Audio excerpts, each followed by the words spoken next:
कर्म क्या होता है? एक बार गौतम बुद्ध से उनके एक शिष्य ने पूछा, गुरुजी कृपया हमें बताएंगे कि कर्म क्या होता है। गौतम बुद्ध ने अपने शिष्य से कहा कि कर्म को समझने के लिए मैं तुम्हें एक कहानी सुनाता हूँ। इस कहानी से तुम समझ जाओगे कि कर्म क्या है। बुलंदशहर का राजा घोड़े पर बैठकर अपने राज्य का भ्रमण कर रहा था। चारों तरफ भ्रमण करने के बाद वो एक दुकान के सामने आकर रुक गया।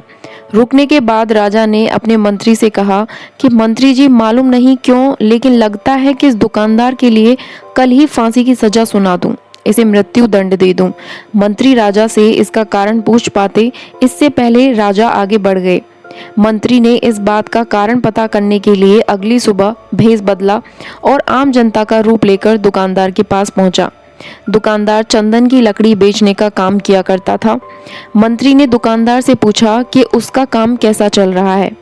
तब दुकानदार ने बताया कि उसका बहुत बुरा हाल है।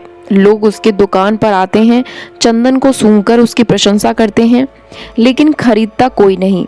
मैं सिर्फ इसी इंतजार में बैठा हूँ कि कब हमारे राज्य के राजा की मृत्यु हो और उनके अंत्येष्टि में मुझसे बहुत सारे चंदन की लकड़ी खरीदी जाए और शायद वहां से मेरे व्यापार में बढ़ोतरी होनी शुरू हो जाए।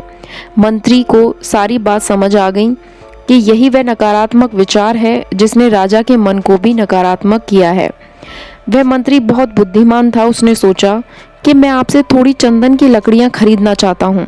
यह सुनकर दुकानदार भी खुश हुआ और उसने सोचा कि चलो कुछ तो बिका। उसने चंदन की लकड़ी को कागज से लपेटा और अच्छी तरह पैकिंग करके वह लकड़ी मंत्री को दे दी।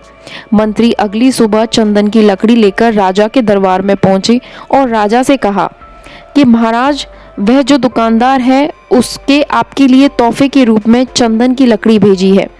यह सुनते ही राजा बहुत खुश हुए और मन ही मन सोचने लगे कि मैं बेकार में उस दुकानदार के बारे में गलत बातें सोचा करता था।